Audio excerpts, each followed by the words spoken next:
안녕하세요. 베이커리 카페 스타트업 프로그램을 진행할 영산대학교 한상호 교수입니다. 반갑습니다. 우리 8번에 걸쳐서 이론 프로그램이 진행이 될 거예요. 그래서 8번의 이론 프로그램 뒤에는 우리가 오프라인으로 만나서 여러 가지 이야기들을 궁금했던 것을 나누는 시간도 있을 겁니다. 오늘 그 첫 번째 시간으로요. 창업 절차와 유의사항에 대한 이야기를 좀 해보려고 합니다. 이거를 얘기하기 전에 우리나라의 카페 시장은 지금 어떤 시장일까를 좀 살펴보려고 해요. 우리나라 커피 시장은 다른 것에 비해서 가장 사람들이 좋아하는 음료로 되어 있습니다. 커피가 과일 주스, 흰우유 또는 탄산 음료보다 더 많은 부분을 차지하고 있고 테이크아웃 부분들도 사람들이 가져가서 매장에서 먹는 것이 아니라 가져가서 먹는 것도 많은 부분을 차지하고 있죠. 또 커피를 먹는 시간대를 보면 점심시간 이후에 가장 많이 먹는 것으로 나타나고 있습니다. 출근 후에 혼자서 먹는 것도 많지만 점심 식사 후에 가장 많이 먹는 것으로 나타나고 있고요. 커피를 자주 먹는 장소로는 회사로 나타나고 있어요. 그러니까 사람들이 회사에 출근했다가 점심시간에 점심을 먹고 테이크아웃을 하거나 커피점에 들려서 간단하게 커피를 마시는 형태로 보시면 되겠죠. 재밌는 거는 지금은 홈카페도 유행하고 있다는 것도 하나의 커피 시장이 변화하고 있다는 점입니다.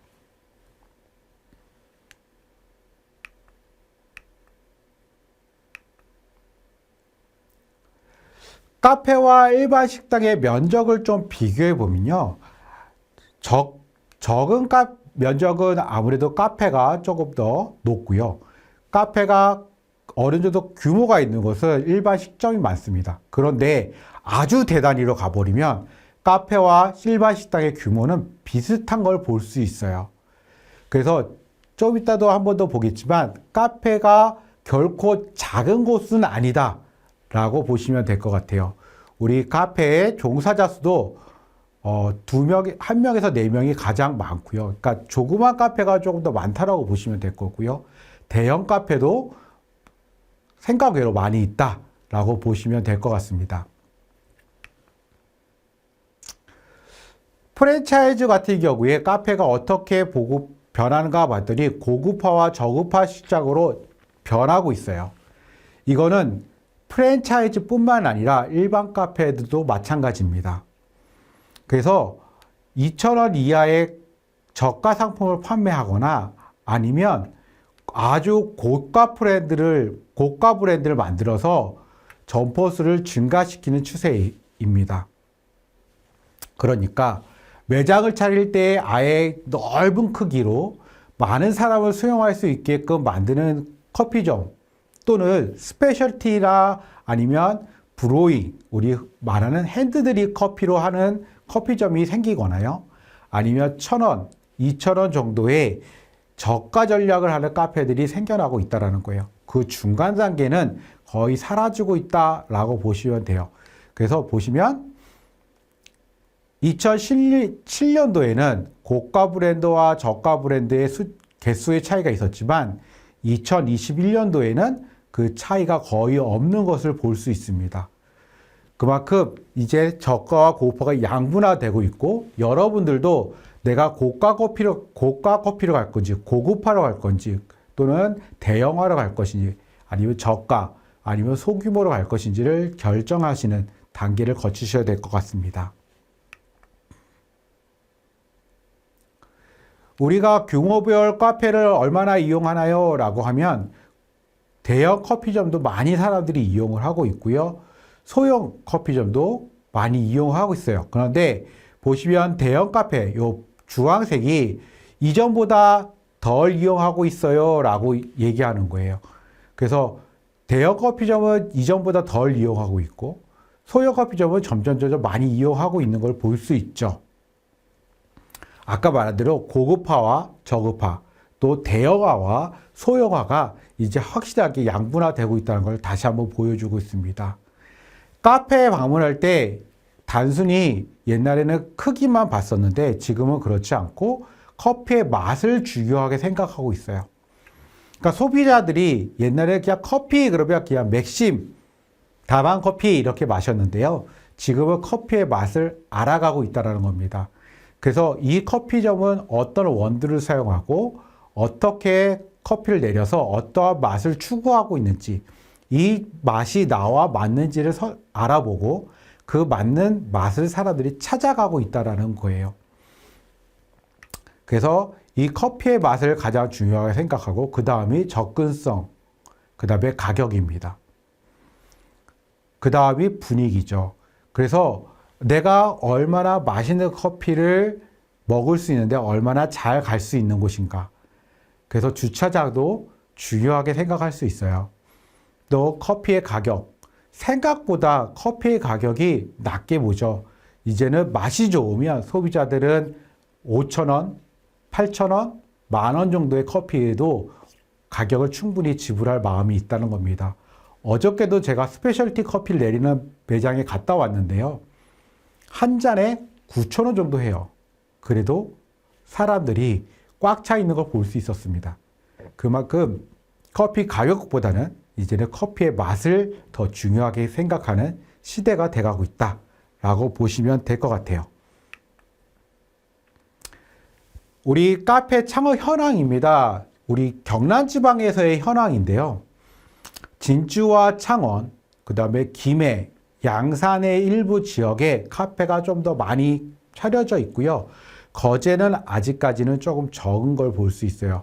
진해항 쪽에도 좀 많이 발달된 걸 볼 수 있죠. 이걸 보시면 내가 들어갈 지역에 사람들이 얼마큼 있는가도 볼 수 있고요. 또 카페가 내가 창업할 때 얼마나 경쟁이 치열한가도 볼 수 있습니다. 보시면 창원 같은 경우에 가장 높은 걸 볼 수 있죠. 그래서 창원에 창업하실 때에는 경쟁이 좀 더 치열하구나. 내가 스토리라든지 아니면 맛을 조금 더 특별하게 해야 되는구나 라고 고민해 보시면 좋을 것 같습니다. 우리 경남 지방에서 카페 창업 현황인데요. 약 2022년도에는 1094개가 새로 생겨났고요. 2023년도에는 796개가 새로 생겨났습니다. 그래서 분기별로 보면 약 2분기에 조금 더 많이 생겼다가 점점 줄어난 걸 볼 수 있어요. 그래서 커피 매장들이 코로나가 끝나면서 조금 더 많이 생겼다가 지금은 새로 창업하는 것들은 조금씩 줄어들고 있다라고 볼 수 있어요. 그래도 다른 산업에 비해서는 아직도 많이 열리고 있습니다. 전국적으로 카페가 얼마나 많은가라는 것을 좀 알아봤는데요. 2019년도 자료를 보니까 1위가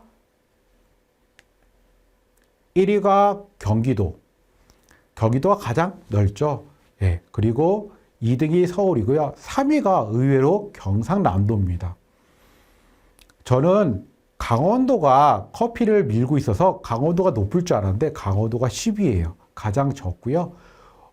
9위로 되어 있고요. 우리 경남 지방이 3위, 그리고 경상북도가 4위로 되어 있어서 경남이 부산보다도 카페가 많은 것으로 나타나고 있습니다. 그러니까 여러분들이 경남 지방에 차린다라고 하면 다른 지역보다는 조금 더 치열한 경쟁 속에서 내가 어떻게 살아남을까라는 걸 고민해야 된다는 것을 역설적으로 반증하고 있는 거죠. 우리가 이제 이론으로 좀 들어가 볼게요. 이론으로 들어가서 창업이라는 게 무엇일까라고 생각해 보면 내가 새롭게 회사를 만들어서 법인이나 개인의 사업체를 만들어서 새로운 돈을 부가적으로 버는 것.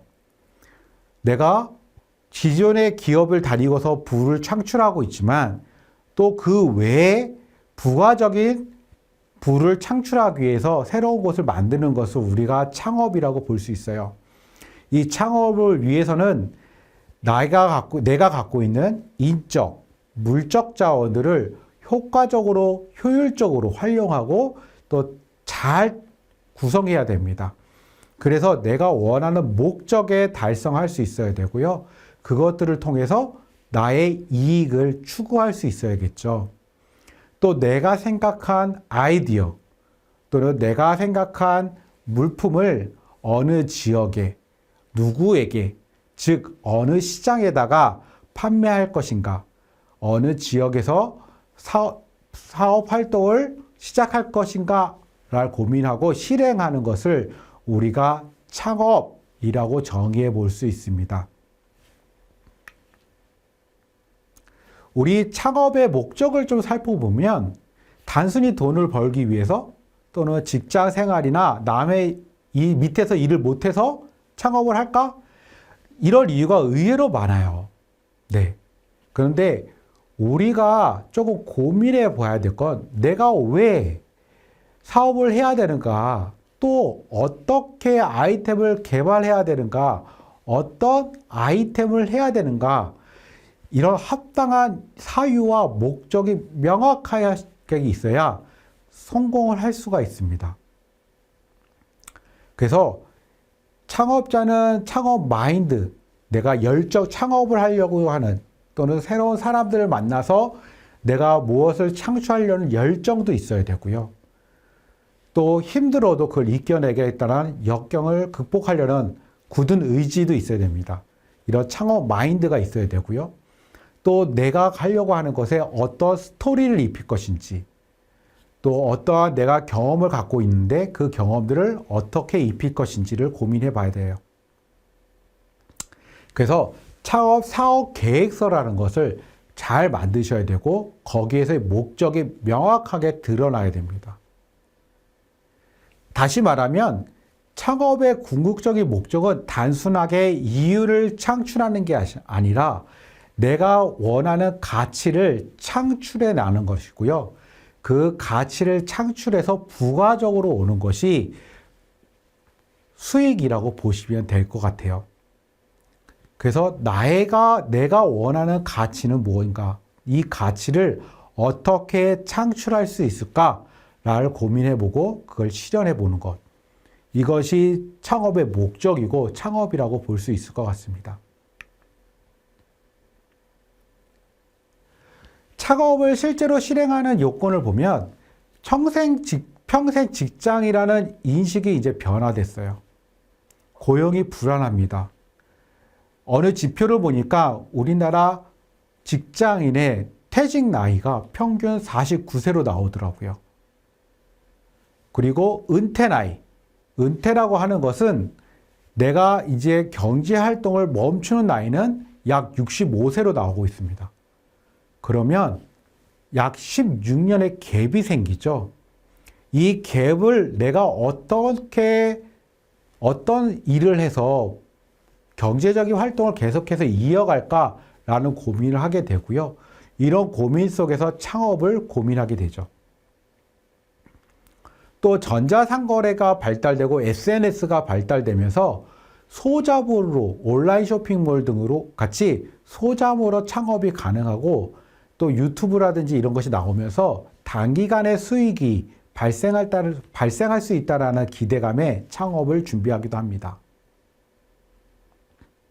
우리 지금 수업을 듣는 것처럼 정부에서 창업을 지원해 주는 것이 확대되고 있고 또 창업이 진행이 되면 고용 창출에 도움이 되기 때문에 정부에서 적극적으로 많이 지원을 해주고 있죠. 우리 이 프로그램도 어떻게 보면 정부에서 지원받아서 운영되고 있는 프로그램이라고 볼 수 있습니다. 또 창업에 한번 실패하더라도 디딤돌 또는 제도약 이런 것처럼 다시 한번 시작해 볼 수 있는 기회도 정부에서 지원해 주고 있죠. 특히 연령대 또는 성별 이런 차이가 창업에는 구애받지 않습니다. 그러다 보니까 20대, 30대 여성의 창업 등이 활성화되고 있고요. 또 그 창업의 분야에 따라서는 아주 쉽게 창업을 꿈꿀 수 있는, 쉽게라고 얘기한 건 편하게 진입장벽이 낮게 준비해 볼 수 있는 창업도 있다라는 거죠. 그리고 정보기술의 발달, 새로운 창업 환경, 그러니까 플랫폼으로 만들어서 창업을 할 수 있고 그 창업을 통해서 새로운 부를 창출할 수 있는 기회가 계속해서 만들어지면서 우리가 창업을 해야겠다라는 생각을 하게 됩니다.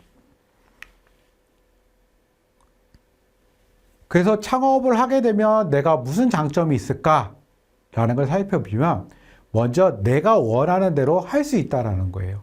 내 신념, 내가 생각하는 가치를, 내가 생각하는 경영 방침을 따라서 준비를 하고 실행을 할 수 있다는 것. 또 내가 어떠한 가치를 추구하던 그것이 사회에 위반되거나 사회 법에 접촉되지 않는 한 자율권이 보장된다는 것도 창업의 장점이죠. 또 창업을 준비하면서 새로운 장비라든지 또 원재료 등을 내가 선택하거나 보유할 수 있다는 것도 장점 중에 하나입니다. 여러분들이 창업을 준비하면서 여러 시장을 조사해 볼 텐데요. 이런 시장 조사를 통해서 최신 유행 등을 살펴보고 그런 최신 유행들을 따라가면서 다른 기업들과 다른 매장들과 차별성을 추구해 볼 수 있다는 것도 장점 중에 하나겠죠. 또 대학가, 직장 또는 일반 가정집, 여성, 남성, 연령대별, 성별 이런 시장을 자유롭게 선택해서 나의 주 타겟 고객을 선정해보고 그 고객들에게 내가 만들어 놓은 가치들을 제공해 줄 수 있는 그런 도전을 해볼 수 있는 장점도 있습니다. 물론 실패의 요건, 단점도 있어요. 뭐냐면 성공의 보장이 없다라는 거예요. 어느 지표를 보면 서울시에서 나온 지표인데요. 창업을 한 이후에 1년에 폐점되는 비율이 약 70%, 3년 안에 폐점률이 약 95%에 달한다라고 나오고 있습니다. 그만큼 성공할 수 있다는 보장이 없어요. 성공할 수 있다는 보장이 없다는 것은 내가 판매를 통해서 어떤 이익을 목표로 삼은 것에 도달할 수 있다? 그것이 예측이 불가능하다는 겁니다. 나의 수익이 일정하지 않고 불안정하다는 거죠. 그러면서 사람들은 창업을 해서 가게를 운영하면서도 불안감을 느낄 수 있습니다. 또 창업 계획의 합리성. 내가 창업 계획서를 만들었지만 이게 얼마나 합리적이고 얼마나 실현 가능한가 검증이 어렵다라는 것도 있어요. 또 내가 그 분야의 경험이 적다면 유통 경로 또는 내가 그 시장을 확보하는 것도 기존 시장에 들어가서 내 영역을 넓히는 것도 쉽지 않은 것도 단점으로 볼 수 있습니다. 그럼에도 불구하고 우리는 창업을 했을 때 어떻게 성공할 수 있을까라는 걸 좀 고민해 봐야 될 것 같아요. 한 세 가지로 좀 추려보면 시작 단계부터 창업에 이르기까지 모든 노력이 창업자에 의해서 이루어져야 됩니다. 남의 손에 빌려서 창업해서 성공하겠다? 처음부터는 그런 성공은 없어요. 처음에는 온전히 자기의 노력으로 성공을 하셔야 되고요. 그 성공이 어느 정도 기반이 다져졌을 때 그때 다른 사람들의 힘을 빌어서 확장해 나갈 수 있다는 겁니다. 또 하나는 이미 잘 갖춰져 있는 시스템이 잘 갖춰져 있는 프랜차이즈를 선택하는 거예요. 아까 말씀드릴 때 개인 창업의 경우 1년 안에 폐점하는 경우가 약 70%, 3년 안에 폐점하는 경우가 약 95%라고 얘기했어요. 프랜차이즈 경우에 5년 정도 지났을 때 폐점하는 게 약 70%라고 얘기하고 있습니다. 그만큼 생존율이 높다라고 얘기할 수 있죠. 그래서 프랜차이즈를 선택하는 것도 하나의 방법입니다. 다만 가맹비라 또는 로열티 등 내가 개인 창업보다는 부가적으로 내야 되는 비용이 있기 때문에 사업자 입장에서는 수익이 줄어든 것처럼 보일 수는 있어요. 또는 마지막으로 또 하나의 방법은 이미 잘 되고 있는 기존 사업체를 인수해서 창업하는 경우입니다. 근데 이때는 권리금을 내야 되기 때문에 내가 생각한 것보다 더 많은 비용을 지불할 경우가 생길 수 있어요. 그래도 소비자들이 이미 확보되어 있고 시장이 어느 정도 확보되어 있기 때문에 내가 새로운 시장을 창출해야 되지 않아야 되기 때문에 창업 후에 성공할 수 있는 부담감이 적고요. 수익이 어느 정도 보장된다는 장점이 있습니다. 저도 한 3번 정도 창업을 하고도 실패도 해봤는데요. 창업을 하면 어렵고 힘들어요. 내 시간도 없어집니다. 3년 동안은 내 시간이 없다라고 보셔야 될 것 같아요. 그지만 성공했을 때 가장 보람을 느낄 수 있는 것도 창업입니다. 또 기존에 없는 새로운 시장에 들어가서 내가 해보지 않은 일들을 해야 되기 때문에 더 많은 준비와 노력이 필요하죠. 그 준비와 노력 중에 지금 여러분들이 이 16시간 동안 수업 듣는 것도 포함되어 있습니다. 여러분들 창업자들, 여러분들의 자질과 능력을 충분히 갖춰야 됩니다. 여러분들이 내향적이라면 조금 더 외향적인 성격으로 바꿔야 될 필요도 있고요. 너무 외향적이라면 조금은 차분하게 꼼꼼한 성격으로 바꿔야 될 필요도 있어요. 또 너무 내 성격이 급하다면 조금 더 천천히 하는 나의 성격을 개조할 필요도 있습니다. 여러분들 백종원 씨가 진행하는 골목식당이라는 프로그램을 보면요. 이미 매장을 운영하시는 분들을 단순히 메뉴만 바꾸는 게 아니에요. 그 사장님들의 자질들, 성격들도 바꿔가는 것들을 볼 수 있습니다. 그만큼 단순히 메뉴나 아니면 식당이 있다고 해서 내 매장이 있다 해서 성공하는 게 아니라 나의 자질이 어떻게 되어 있는지, 내 성격이 어떤지, 이 분야와 맞는지, 맞지 않다면 그것들을 어떻게 수정해야 되는지, 또 수정해서 나는 어떤 노력을 해야 되는지 라는 걸 고민해 보셔야 된다는 거예요. 우리 창업을 하기 위해서 다시 한번 조금 고민해 보자는 겁니다. 내가 경험도 없고 무작정 준비 없이 선택하는 건 아니니까. 여러분 창업을 준비하겠다고 마음을 먹으셨는데 얼마나 많은 경험을 가지셨고 얼마나 많은 준비를 하십니까? 어느 지표를 보니까 우리나라에서 창업하신 분들 중에 1년이 채 안 되게 준비하신 분들이 약 90%. 그 중에서 또 창업 교육을 한 번도 안 받으신 분들이 약 90%. 그러니까 준비가 없이 창업을 하시는 분들이 대부분이라는 거예요. 다행히 여러분들은 준비를 시작하신 겁니다. 또 하나, 나도 잘할 수 있을까? 여러분도 잘할 수 있죠. 그런데 굳은 의지가 필요하다는 겁니다. 또 현재 시장 상황 트렌드가 창업 아이템하고 맞는가? 아까 제가 보여드린 커피 시장의 동향, 이런 것들을 내가 찾아보고 읽어보고 내가 하려고 하는 성격이 어떤 것인가 라는 것들을 잘 살펴봐야 된다는 거죠. 내가 창업하고자 하는 아이템이 내가 선정한 지역과 잘 어우러지는가, 또 들어갈 수 있는 곳인가, 이런 것들도 살펴봐야 됩니다. 여러분들이 창업을 하려고 하는데 여러분들의 자금을 어느 정도 계신가요? 또 창업을 하려고 하는데 여러의 비용은 얼마 정도 생각하시는가요? 또 그것들을 조달할 수 있는 방법들은 이미 계획되고 계신가요? 한번 고민을 해보시고 내가 너무 무리한 창업은 아닌지, 또는 창업을 하기 위해서 내가 비용 조달이 약간 모자르지 않은지, 이런 것들을 꼼꼼하게 한번 따져보시기 바랍니다. 또 월 임대료와 매출액, 이익에 대한 비율이 산정되어 있는가?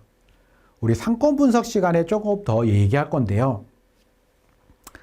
사업 계획서를 쓰면서 내 월 임대료가 얼마큼 나가야 되는지, 또 거기에 따라서 나의 매출액과 나의 이익이 얼마 정도 달성돼야 되는지, 이 비율을 잘 산정해 보고 그 달성 가능성을 한번 따져봐야 된다는 것이죠. 마지막으로 창업을 하실 때 그 상가가 내가 창업할 수 있는 상가인지를 찾아봐야 됩니다. 전기 용량은 맞는지, 배수, 물, 이런 것들은 잘 할 수 있는 곳인지, 식당을 할 수 있는 곳인지, 카페를 할 수 있는 곳인지, 또 그런 것들을 할 수 없는 곳인지, 이런 것들을 잘 살펴보고 창업을 하셔야 된다는 거예요. 지금 나열되어 있는 이 7가지는 가장 기본적인 겁니다.